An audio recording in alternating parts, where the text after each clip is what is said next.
Welcome to Auction Version 4, the event management software tool from Auction Systems. In this video in the EventPay series, I will show you how to make sure you are ready to process credit cards after the event. When do you charge the credit cards? Generally, you charge the credit cards a day or two after the event is over.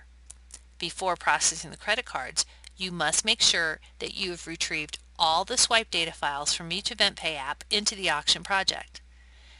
Then only process cards in auction after making sure the winning bids are correct and you've entered into auction any cash and check payments you receive for purchases on event night. This is so that anyone who swiped a credit card at check-in, who may have also given you cash or a check for some or all of their purchases, will have the correct remaining balance due, which could be zero if they paid for everything using the cash or check. EventPay does not charge the credit cards, so be sure that no credit card payments for event night purchases have been entered in auction if you're supposed to charge those cards in batch through auction. After processing the credit cards through auction, the credit card payments will be entered for you automatically. Remember, the EventPay app does not charge credit cards. It simply stores encrypted credit card data captured at the swipe. You must get this encrypted credit card data into auction in order to process the credit cards in batch from auction. To learn how to retrieve the swipe data from the EventPay app, please watch video 1004, Exporting the Swipe Data and Retrieving in Auction. It's a good idea to have all the bid sheets and clerk sheets handy. The winning bids must be entered into auction to charge the credit cards. In auction, print out the items and purchase report and cross-check it against all the bid sheets to make sure all the winning bids have been entered correctly. This report can be found in Reports, Items, Item Details. On the left-hand side of the list of item details reports, choose Event Sales. And in the list of formats, choose the top choice, which is And Purchasers. Click Preview All on the ribbon to see the entire report. This is what it looks like. This report has page breaks between item types. It will list all the items by that type in numerical order by item number. It has the item number, the short description, the purchase price, the bid number of the winner, and their name. Just make sure this report matches your bid sheets. Next, it's a good idea to take a look at the Payments Received report. Look at all the payments received on the date of your event and after. Generally, they should just be cash and checks. However, if you see credit card payments in this report, and if you know that the only way you have to charge credit cards is by processing through auction, someone may have inadvertently entered credit card payments on event night because they thought that the EventPay app was actually charging the credit cards. You will need to void any incorrect credit card payments so that the quick checkout guests have a balance due.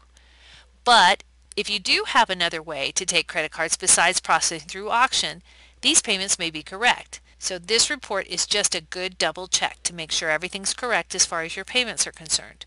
To get to this report, go to Reports, Purchases and Payments, and click the Payments button.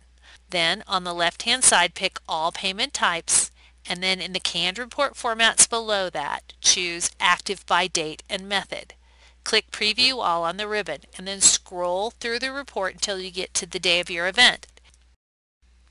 If those two reports look good, to make sure everything is correct, it would be a good idea to print out some balance due reports. You have a couple to choose from: All Names, Non-Zero Balance, Summary, or Details. Or Bidders and Participants, Quick Checkout, Non-Zero Balance Due, Summary, or Details. The balance due report for all names will show everyone who owes money, whether they have quick checkout or not. The summary report tells you whether they bought anything and whether they have paid for something thus far. This is an example of the detailed report because it lists not only that, it also shows what items they purchased and what payments have been actually received. If you print the summary report, you will just see the section at the top with no details of what exactly they purchased or paid for. If they have quick checkout, it will appear here as QC.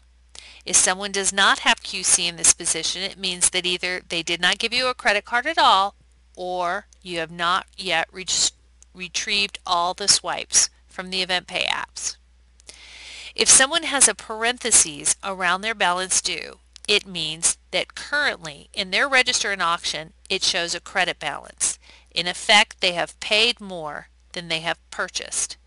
If you think this is not accurate, go to their register in their name entry form and make some corrections, either by adding a purchase or a cash donation that you may have missed, or voiding an extra payment if a payment is incorrect. In either case though, if someone has a credit balance and also has QC, when you process through auction, they won't be charged anything. To get to either of these all names balance due reports, go to Reports and click Names. Click All Names for the report type on the left-hand side, and then below that for report format, choose either Non-Zero Balance Due Details or Non-Zero Balance Due Summary. You can also look at this report. This report only has the people that have a credit card on file. This is the quick checkout people. The only way they have a credit card on file is through retrieving the swipes from EventPay. If a bidder did not capture a credit card in EventPay, they will not be on this report. If they do not have a balance due, they will also not be on this report. If they have a credit balance, i.e. they have paid more at the present time than the total of purchases or cash donations that are recorded in their register, then they will be on this report, but since they have a credit balance rather than a balance due, they will not be charged anything when you process the cards through auction. This happens to be the detailed report, so you can see what has been entered as their purchases and their payments thus far. If you look at a summary report of the quick checkout people, you will not see the details, you will just see the top of part of this report for each bidder. If this report looks accurate, then you're ready to charge the cards. If it doesn't look accurate, you will need to correct some data entry before processing credit cards. If reports aren't your thing, you can print invoices for all the people with a balance due. Invoices will have cash donations, purchases, payments received thus far, and the balance due. You'll get one invoice per bidder. To print copies of the invoices for everyone who owes money, instead of reports, go to Documents, click Name Documents, and then click Invoices. On the left-hand side for format type, click Non-Zero Balance Due. Print All or Preview All. If they don't have quick checkout under their bid number, they either did not swipe a card or you have not retrieved all the swipe data files from EventPay. If there is not an invoice for a bidder, then they do not have a non-zero balance. The balance due will be how much you will charge the quick checkout bidders, unless it has a parenthesis, which means they have a credit balance, in which case you will not charge them anything when you process the credit cards. When you are sure your project is correct, you're ready to process the credit cards. In the next video in this EventPay series, I will show you how to process credit cards after the event. Thank you for joining us.